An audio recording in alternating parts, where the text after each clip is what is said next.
ईमानदारी से इस बात का विचार करना। रोज चले जाते हो भगवान के सामने, कभी जाने से पहले संकोच हुआ है? उल्टे जेब का रुपया देकर सेठ साहूकार बन के और जाते हो भगवान के सन्मुख। जो लोग ये 100 रुपए का नोट लहराते हुए भगवान के सन्मुख जाते हैं, आपको लाज नहीं आती? उससे दीनहीन की सेवा करिए। मंदिर में तो सुमन लेकर जाइए, सुंदर मन। वृंदावन के एक संत हुए स्वामी शरणानंद जी महाराज। सूरदास थे, नेत्रहीन थे, लेकिन वो बिहारी जी के मंदिर में नित्य जाते थे। एक दिन शायद पूर्णिमा का दिन था। पूर्णिमा के दिन मंदिर में बड़ी भीड़ होती है श्री बिहारी जी की। तो वो लाठी टेकते टेकते बेचारे अंदर जाने का प्रयास कर रहे थे। मेरे जैसे किसी कुटिल व्यक्ति ने उपहास किया, अरे बोले बाबा तो ये सूझे तो है ना है, तू क्यों जा रहा हो मंदिर में, कहूं धक्का लगेगो गिर पड़ेगो। उसने कहा कि बाबा दिखता तो है नहीं तुझे, तू किसका दर्शन करने जा रहा है? संत बड़ा सुंदर उत्तर देते हैं, शायद मैंने इस घटना से मंदिर जाना सीखा। स्वामी जी ने कहा, भैया मोय ना दिखे, बिहारी जी हैं तो दिखे, वो मोय देख लेगो। अरे मुझे नहीं दिखेंगे प्रभु तो क्या हुआ, प्रभु मुझे देख लेंगे। और आप और मैं तो भाई जीवन निकल जाता है मंदिर की चौखट पे माथा रगड़ते, कहां मन बदलता है, कहां मन पवित्र होता है, कहां मन में निर्मलता आ पाती है। शायद आप और मैं ही देख कर आ जाते हैं भगवान को, भगवान की दृष्टि आप पर मुझ पर नहीं पड़ती। मंदिर जाना हो तो फिर ऐसा मन लेकर जाइए कि दीन दयाल के कान में भनक पड़े कोई आया है।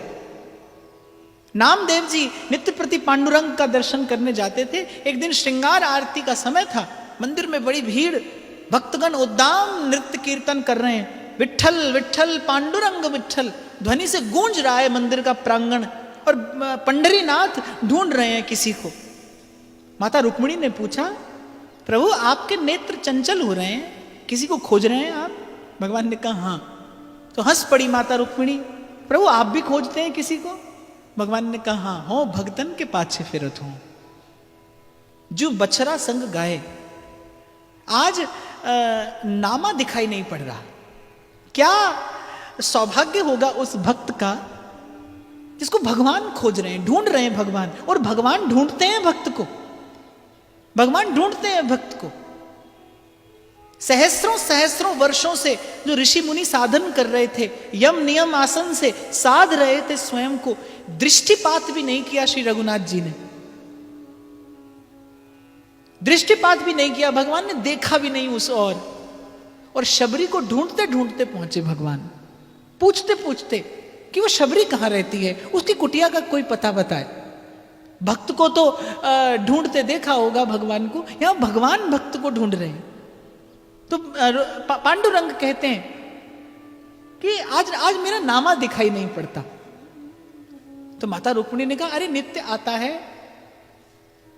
यहीं कहीं होगा, आप व्याकुल ना हो। तो भगवान ने कहा नहीं, तुम नहीं जानती उसे तो मेरे सन्मुख आने में भी संकोच होता है, उसे तो मेरे सन्मुख आने में भी लाज आती है। वो तो कहीं एकांत में बैठा मुझे सुनाता है, क्या मुख ले बिनती करूं, लाज आवत है मोह, तोहे देख अवगुण करूं, कैसे भाऊं तो।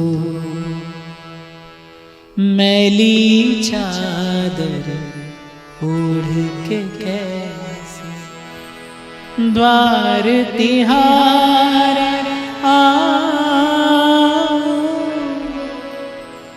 मैली चादर ओढ़ के कैसे। तो आप भले चले जाइए, जाते रहिए, आते रहिए, पर बात तब बने जब भगवान देखें आपको। एक सुंदर मन चाहिए बस प्रभु के सन्मुख जाने के लिए। संकोच हो, कभी ईमानदारी से इस बात का विचार करना। रोज चले जाते हो भगवान के सामने, कभी जाने से पहले संकोच हुआ है कि प्रभु क्या मुख ले बिनती करूं, लाज आवत है मोए। कभी थोड़ी लाज आई कि क्या मुख लेकर भगवान के सन्मुख जाऊं? कभी संकोच हुआ भगवान के सन्मुख जाने में? नहीं। उल्टे जेब का रुपया देकर सेठ साहूकार बन के और जाते हो भगवान के सन्मुख। भगवान की अवज्ञा और होती है। अब मैं व्यासपीठ से कहूंगा तो मंदिर वाले लोग नाराज हो जाएंगे, लेकिन जो लोग ये 100 रुपए का नोट लहराते हुए भगवान के सन्मुख जाते हैं, आपको लाज नहीं आती? संकोच नहीं होता? वो भगवान को चढ़ाने की वस्तु है। अरे उससे तो दीनहीन की सेवा करिए, उससे दीनहीन की सेवा करिए। वो भगवान को निवेदन करने की आवश्यकता नहीं है। मंदिर में तो सुमन लेकर जाइए, सुंदर मन।